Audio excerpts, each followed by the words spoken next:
ஆகாஷவாணி சுழல் விளக்கு. நேயர்கள் கேட்கவிருக்கும் செய்திக் கட்டுரை பிரதமர் பதவியில் சாதனை படைத்த திரு நரேந்திர மோடி குறித்த ஒரு பார்வை. எழுதியவர் என். ஹேமாவதி. வேறொரு தலைவருக்கு இந்த பெருமை இனி வாய்க்குமா என்று தெரியவில்லை.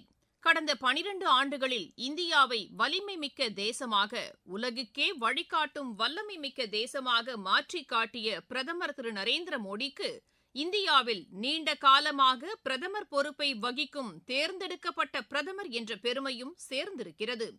ஐநா தொடங்கி நார்வே வரை உலக அளவில் பல்வேறு நாடுகளில் இருந்து 32 சர்வதேச உயரிய விருதுகளை பெற்று இந்தியாவுக்கு மிக பெரும் கௌரவம் சேர்த்த பிரதமர் திரு நரேந்திர மோடி இதுவரை இந்தியாவில் எவரும் பெறாத இந்த பெரும் கௌரவத்தை பெற்றுள்ளார். ஜூன் 9ஆம் தேதி இந்தியாவின் பிரதமராக தனது 12 ஆண்டுகளை நிறைவு செய்தார் பிரதமர் திரு நரேந்திர மோடி. அத்துடன் இந்தியாவில் ஜனநாயக முறைப்படி தேர்வு செய்யப்பட்ட மிக நீண்டகால பிரதமர் என்ற ஜவஹர்லால் நேருவின் சாதனையையும் அவர் முறியடித்துள்ளார்.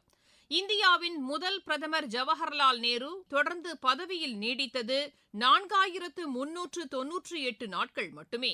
2014 மே 26ஆம் தேதி பிரதமராக பதவியேற்ற திரு நரேந்திர மோடி 2026 ஜூன் 10ஆம் தேதி அன்று தொடர்ச்சியாக 4399 நாட்களாக பிரதமர் பதவியில் அமர்ந்து ஜவஹர்லால் நேருவின் சாதனையை கடந்தார். அதையும் மக்களின் பேராதரவோடு பிரதமர் திரு நரேந்திர மோடி கடந்திருக்கிறார். கடந்த 70 ஆண்டுகளில் நாட்டின் ஜனநாயகம் பெருமளவு விரிவடைந்துள்ளது. முதல் பொதுத் தேர்தலில் 17 கோடி வாக்காளர்கள் இருந்த நிலையில் தற்போது 98 கோடி வாக்காளர்கள் உள்ளனர். இந்த சூழலில் மக்களாட்சி முறையில் தேர்ந்தெடுக்கப்பட்ட ஒரு பிரதமர் நீண்ட நாள்கள் பொறுப்பில் இருந்து தேசத்தை வழிநடத்துவது பொன்னெழுத்துகளால் பொறிக்கப்பட வேண்டிய சாதனை. இந்த 12 ஆண்டு கால ஆட்சியில் இந்தியா பல்வேறு மைல் கல்களை எட்டி பிடித்திருக்கிறது. பிரதமர் திரு நரேந்திர மோடியின் இந்த 12 ஆண்டு கால சாதனைகளில் மிக முக்கியமானது சாமானியர்களின் கைகளில் இருக்கும் ஸ்மார்ட் போன்களை நாட்டின் பொருளாதார மற்றும் நிர்வாக சக்தியாக மாற்றியதுதான். இந்தியாவின் சில்லறை பொருளாதாரத்தின் முதுகெலும்பாக UPI-யை மாற்றியது பிரதமர் திரு நரேந்திர மோடியின் தொலைநோக்கான செயல் திட்டமாகும். கடந்த 2025-26ஆம் நிதியாண்டில் மட்டும் UPI மூலம் 20,000 கோடிக்கும் அதிகமான பரிவர்த்தனைகள் மேற்கொள்ளப்பட்டுள்ளன. இதன் மொத்த மதிப்பு 314 லட்சம் கோடி ரூபாயை தாண்டியுள்ளது.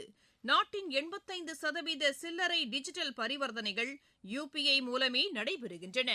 இந்த டிஜிட்டல் வெற்றிக்கு அடித்தளமாக அமைந்தது கோடிக்கணக்கான மக்களுக்கு தொடங்கப்பட்ட ஜன்தன் வங்கி கணக்குகள் மற்றும் பயோமெட்ரிக் அடையாள அட்டை ஆகியவைதான். இவை ஏழை எளிய மக்களையும் முறையான பொருளாதார அமைப்பிற்குள் கொண்டு வந்து சேர்த்தன. அரசின் மானியங்கள், ஓய்வூதியங்கள் மற்றும் நலத்திட்ட உதவிகள் இடைத்தரகர்கள் அல்லது அதிகாரத்துவ தாமதங்கள் இன்றி நேரடியாக பயனாளிகளின் வங்கி கணக்குகளுக்கே மாற்றப்படுகின்றன. இதுவரை பல்வேறு திட்டங்களின் கீழ் சுமார் 44 லட்சம் கோடிக்கும் அதிகமான நிதி நேரடியாக மாற்றப்பட்டுள்ளது. இதன் மூலம் போலி பயனாளிகள் ஒழிக்கப்பட்டு முறைகேடுகள் பெருமளவில் தடுக்கப்பட்டுள்ளன. காகித ஆவணங்களை சுமந்து செல்லும் சிரமத்தை குறைக்கும் வகையில் கொண்டுவரப்பட்ட டிஜிலாக்கர் தற்போது 53 கோடிக்கும் அதிகமான பயனர்களை கொண்டுள்ளது. ஓட்டுநர் உரிமம், கல்வி சான்றிதழ்கள், பான் அட்டை போன்றவற்றை இதன் மூலம் டிஜிட்டல் முறையில் சரிபார்த்துக் கொள்ள முடியும். அதேபோல் நெடுஞ்சாலைகளில் பயண நேரத்தையும் எரிபொருள் விரயத்தையும் குறைக்க ஃபாஸ்டேக் முறை கொண்டுவரப்பட்டு இன்று நாடு முழுவதும் நெடுஞ்சாலை பயணம் எளிதாகியுள்ளது.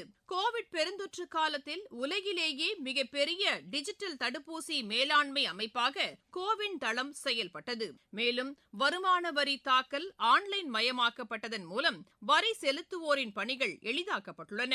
உமாங் போன்ற செயலிகள் மூலம் ஆயிரக்கணக்கான அரசு சேவைகளை மக்கள் வீட்டில் இருந்தபடியே மொபைலில் பெற முடிகிறது. இந்தியர் எவரும் பட்டினியோடு உறங்கக்கூடாது என்ற உயரிய நோக்கில் 81 கோடிக்கும் அதிகமான மக்களுக்கு இலவச உணவு தானியங்கள் வழங்கப்பட்டு வருகின்றன. PM ஆவாஸ் யோஜனா திட்டத்தின் கீழ் 4 கோடிக்கும் அதிகமான வீடுகளும், உஜ்வாலா திட்டத்தின் கீழ் 10.5 கோடிக்கும் அதிகமான LPG எரிவாயு இணைப்புகளும் வழங்கப்பட்டுள்ளன. சுகாதார மேம்பாட்டிற்காக நாடு முழுவதும் 12 கோடிக்கும் அதிகமான கழிவறைகள் கட்டப்பட்டுள்ளன. பெண்களுக்காக 32 கோடிக்கும் அதிகமான ஜன்தன் வங்கி வங்கி கணக்குகள் தொடங்கப்பட்டுள்ளன. அத்துடன் 91 லட்சத்திற்கும் அதிகமான சுய உதவி குழுக்கள் மூலம் 10 கோடிக்கும் மேற்பட்ட கிராமப்புற பெண்கள் பயனடைந்துள்ளார்கள். கடந்த 12 ஆண்டுகளில் நாட்டின் உள்கட்டமைப்பு அசுர வளர்ச்சியடைந்துள்ளது. நாட்டின் மெட்ரோ ரயில் கட்டமைப்பு 26 நகரங்களில் 1100 கிலோமீட்டருக்கும் அதிகமாக விரிவடைந்துள்ளதுடன் விமான நிலையங்களின் எண்ணிக்கை 74 164 உயர்ந்துள்ளது. இளைஞர்களின் திறனை மேம்படுத்த 2 கோடி பேருக்கு திறன் பயிற்சி அளிக்கப்பட்டுள்ளது. முத்ரா யோஜனா திட்டத்தின் கீழ் 40 லட்சம் கோடி ரூபாய்க்கும் அதிகமான கடன்கள் ஒப்புதல் அளிக்கப்பட்டுள்ளது. நாட்டின் ஸ்டார்ட் அப் சூழல் வலுவடைந்து தற்போது 2,20,000க்கும் அதிகமான அங்கீகரிக்கப்பட்ட ஸ்டார்ட் அப்புகள் செயல்பட்டு வருகின்றன. சுகாதாரத்துறையில் ஆயுஷ்மான் பாரத் திட்டம் 60 கோடிக்கும் அதிகமான மக்களுக்கு பயனளித்துள்ளது. இத்திட்டத்தின் கீழ் 70 வயது மற்றும் அதற்கு மேற்பட்ட மூத்த குடிமக்களுக்கு 5 லட்சம் ரூபாய் வரையிலான இலவச சிகிச்சை வழங்கப்படுகிறது. நாடு முழுவதும் உள்ள 19,000க்கும் மேற்பட்ட பாரதிய மக்கள் மருந்தகங்கள் மூலம் 90% வரையிலான தள்ளுபடியில் மலிவு விலை மருந்துகள் கிடைக்க வழிவகை செய்யப்பட்டுள்ளது. தேசிய பாதுகாப்பை பொறுத்தவரை இந்தியாவின் பாதுகாப்பு தளவாட ஏற்றுமதி 38,400 கோடியாக உயர்ந்துள்ளது. இந்தியாவில் ஜனநாயக முறைப்படி தேர்வு செய்யப்பட்டு மிக நீண்ட காலம் பிரதமராக பணியாற்றிய திரு நரேந்திர மோடியின் சாதனையை கொண்டாடும் விதமாக ஜூன் 10ஆம் தேதி தில்லி பாரத் மண்டபத்தில் தேசிய ஜனநாயக கூட்டணி தலைவர்களின் சங்கமம் நடைபெற்றது.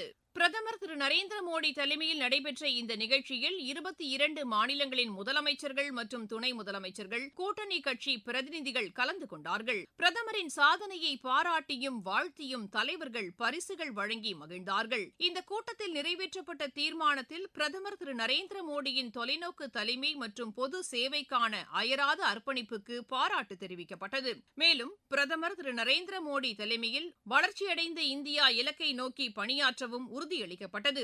இந்த நிகழ்வில் பேசிய பிரதமர் திரு நரேந்திர மோடி, என்னை பொறுத்தவரை மக்களே கடவுளின் வடிவம், அப்படிப்பட்ட மக்களின் எதிர்பார்ப்புகளை நிறைவேற்றியுள்ளதில் நான் பெருமிதம் கொள்கிறேன். மிக நீண்ட பதவிக்காலத்தை கொண்ட பிரதமராக பணியாற்றும் வாய்ப்பை பெற்றதை மிகப்பெரிய அதிர்ஷ்டமாக கருதுகிறேன். வளர்ச்சியடைந்த இந்தியா என்ற கனவு ஒரு தனி நபருக்கோ அல்லது கட்சிக்கோ உரியது அல்ல. அது நாட்டின் ஒவ்வொரு குடிமகனின் உறுதியான லட்சியமாக மாறியுள்ளது. இந்த ஆட்சியில் இந்தியாவின் 140 கோடி மக்களின் எதிர்பார்ப்புகளும் நிறைவேற்றப்படும் என்று பெருமிதத்துடனும் நம்பிக்கையுடனும் தெரிவித்தார்.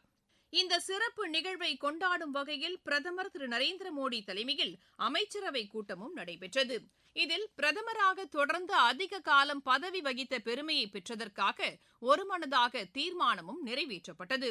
இந்திய ஜனநாயக பயணத்தில் இது ஒரு வரலாற்று சிறப்புமிக்க மைல்கல் என்று அந்த தீர்மானத்தில் கூறப்பட்டிருந்தது. இந்த சாதனையை பாராட்டி அமைச்சரவை உறுப்பினர்கள் எழுந்து நின்று கைதட்டி பிரதமர் திரு நரேந்திர மோடிக்கு மரியாதை செலுத்தினர். வளர்ச்சியடைந்த இந்தியா குறித்த மோடியின் தொலைநோக்கு பார்வைக்கு ஆதரவு தெரிவித்த அமைச்சரவை தேசிய பாதுகாப்பு, அனைவரையும் உள்ளடக்கிய வளர்ச்சி மற்றும் சமூக நீதி ஆகியவற்றில் பிரதமரின் தலைமையை பாராட்டியது. இச்சாதனையை பாராட்டி குடியரசுத் தலைவர் திருமதி திரௌபதி முர்மு பிரதமர் திரு நரேந்திர மோடிக்கு வாழ்த்து தெரிவித்து எழுதிய கடிதத்தில், சமூகத்தின் விளிம்பு நிலை மக்கள் மீது பிரதமர் திரு நரேந்திர மோடி கொண்ட கருணையும், வரிசையின் கடைசியில் உள்ள ஒருவரையும் உயர்த்த வேண்டும் என்ற லட்சியத்தின் மீதான அவரது அர்ப்பணிப்பையும் கண்டு நெகிழ்ச்சி அடைந்ததாக குறிப்பிட்டுள்ளார். இது தவிர பிரதமர் திரு நரேந்திர மோடிக்கு மத்திய அமைச்சர்கள், அரசியல் ஆளுமைகள், பிரதமர் அலுவலக அதிகாரிகள், ஐரோப்பிய யூனியன் தலைவர் திருமதி உர்சுலா வாண்டர்லயன், இத்தாலி பிரதமர் திருமதி ஜார்ஜியா மெலோனி, மலேசிய பிரதமர் திரு அன்வர் இப்ராஹிம், அமெரிக்க செனட்டர் ஜான் கானின் உள்ளிட்ட பல உலக தலைவர்கள் வாழ்த்து தெரிவித்துள்ளார்கள். மக்களின் பெரும் நம்பிக்கையை பெற்று இந்த அளப்பரிய சாதனையை நிகழ்த்தியதற்காக பிரதமர் திரு நரேந்திர மோடியை மொத்த இந்தியாவும் தலைவணங்கி வாழ்த்துகிறது. நேயர்கள் இதுவரை கேட்ட செய்தி கட்டுரை பிரதமர் பதவியில் சாதனை படைத்த திரு நரேந்திர மோடி குறித்த ஒரு பார்வை. எழுதியவர் என். ஹேமாவதி. வாசித்தவர் சுமித்ரா ரத்னம்.